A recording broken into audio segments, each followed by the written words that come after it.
Hello students, welcome back to Hindi mirror channel. सभी students का Hindi mirror पर फिर से स्वागत है। अभी जो हम कंटेंट लेकर आए हैं BAEDN 120 और ये जो पेपर है फर्स्ट सेम का पेपर है। एग्ज़ामिनेशन जो 2023 में हुए थे दिसंबर में, और एग्ज़ाम थे UOU के जो एग्ज़ाम अभी दिसंबर में हुए थे। तो कहीं ना कहीं ये जो प्रीवियस पेपर है जो अब एग्ज़ाम देने जा रहे हैं 2024 में फर्स्ट सेम के स्टूडेंट्स, उनके लिए बेनिफिशियल होने वाला है, क्योंकि प्रीवियस पेपर से थोड़ा आइडिया हो जाता है फर्स्ट सेम के स्टूडेंट्स को, और साथ में जितने भी स्टूडेंट्स हैं उनको कहीं ना कहीं ये आइडिया होने के साथ साथ जो इसमें क्वेश्चंस होते हैं, कई क्वेश्चन ऐसे होते हैं जो रिपीट होते हैं और कई क्वेश्चन ऐसे होते हैं जो शॉर्ट के लॉन्ग हो जाते हैं, लॉन्ग के शॉर्ट हो जाते हैं।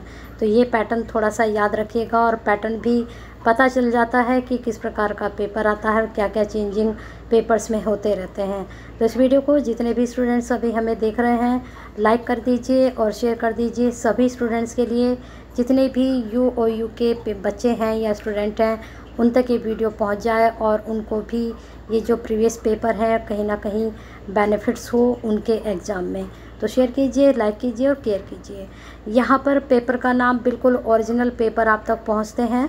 उत्तराखंड ओपन यूनिवर्सिटी का फर्स्ट सेम का ये बिल्कुल ओरिजिनल पेपर है, किसी अदर यूनिवर्सिटी का पेपर नहीं है। इस चीज़ का भी आप बिल्कुल भरोसा रखिएगा, और ज़्यादा से ज़्यादा लाइक शेयर करेंगे तो सभी इसको देख पाएंगे। यहाँ पर इंट्रोडक्शन टू एजुकेशन पेपर का नाम सभी को पता है। मैक्सिमम मार्क्स जो होते हैं 70 मार्क्स होते हैं, चाहे आपका 120 कोड हो चाहे आपका 101 कोड हो, दोनों ही कोड में जो है थ्योरिकल पेपर आता है। ऐसा नहीं है कि 120 वाले जो कोड वाले पेपर हैं उनका पेपर जो है MCQs आता है। MCQs में आपके सिर्फ 3 से 4 पेपर होते हैं। एक आपका VAC होता है, एक आपका CRTI होता है, एक पेपर आपका CIT होता है। तो ये पेपर थोड़े से आपके जो होते हैं ये आपके MCQ बेस होते हैं। तो 2 घंटे में हमें पेपर निकालना है। Section A section B 2 section होते हैं।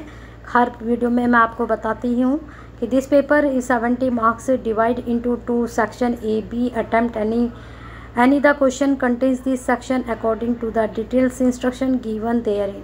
तो इनमें जो क्वेश्चंस दिए गए हैं उसके साथ साथ आपके इंस्ट्रक्शन भी दिए गए हैं। हर सेक्शन के डिवाइड कर दिया गया है, उसके अकॉर्डिंग ही इन्होंने इंस्ट्रक्शन दिए हैं। तो इन्होंने कहा है कि यह प्रश्न पत्र 17 अंकों का है, और इसमें 2 खंडों में ही विभाजित कर दिया गया है, और प्रत्येक के खंड के जो हैं आपके हल जिस तरह से आपको करना है उन्होंने बता दिया है। सेक्शन ए में लॉन्ग आंसर टाइप क्वेश्चन है, त्रिगुत्रीय प्रश्न। अब यहाँ पर सेक्शन ए के इंस्ट्रक्शन देख लेते हैं पहले। सेक्शन ए में contains 5 long question answer type question आपको दिए जाएंगे। इसमें से ईच मार्क्स का 19 का होगा। Learners are required to answer any 2 question only. आपको सिर्फ 2 ही क्वेश्चन करने हैं 5 में से, ठीक है। तो इस चीज़ का ध्यान रखिएगा, कभी आप सोचें कि 5 क्वेश्चन करने के लिए आ गए, नहीं, सिर्फ आपको 2 ही क्वेश्चन करने हैं। 90 मार्क्स का 1 होगा और 2 करने हैं। 38 नंबर इसमें से आपको गेन करने होते हैं। अब क्वेश्चंस यहाँ पर देख लेते हैं पहले। हिंदी में यहाँ इंस्ट्रक्शन है, आप देख सकते हैं। चलते हैं हम क्वेश्चन पर। पहला क्वेश्चन यहाँ पर पूछा गया था, शिक्षा से आप क्या समझते हैं, इसके महत्व का वर्णन कीजिए। नेक्स्ट क्वेश्चन पूछा गया था, विभिन्न स्तर पर शिक्षा के उद्देश्यों की चर्चा कीजिए। नेक्स्ट क्वेश्चन, शिक्षा के एक अभिकरण के रूप में विद्यालय के महत्व को समझाइए। Explain the importance of school as an agency of education. Next question पूछा गया था, पाठ्य सहगामी क्रियाओं की सार्थकता को स्पष्ट कीजिए। Explain the significance of curricular activities.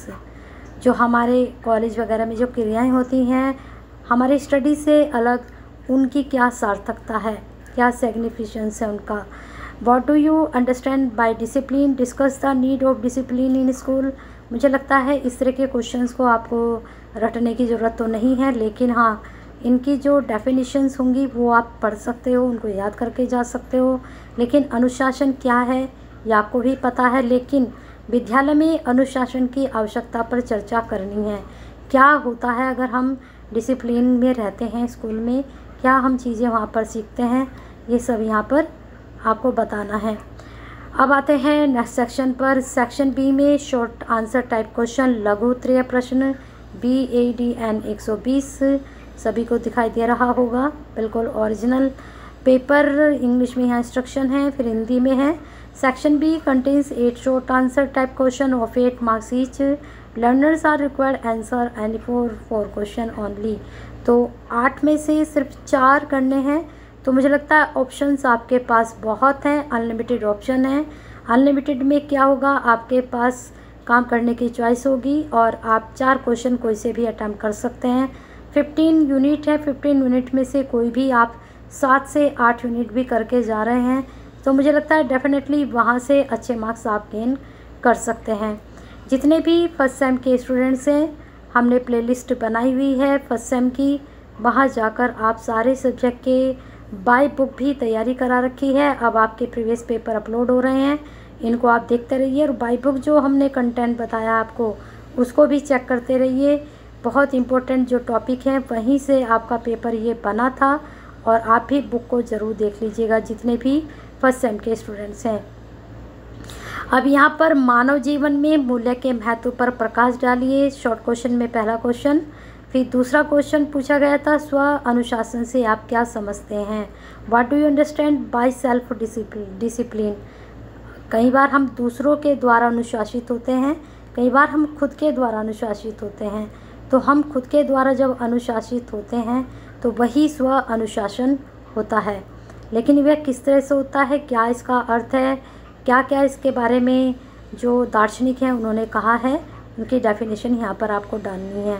Next question है, explain the role of the state as an agency of education. शिक्षा के एक अभिकरण के रूप में राज्य की भूमिका को स्पष्ट कीजिए। फिर फोर्थ क्वेश्चन यहाँ पर पूछा गया था, एक्सप्लेन चाइल्ड सेंट्रिक को करिकुलम। बाल केंद्रित पाठ्यक्रम को स्पष्ट कीजिए।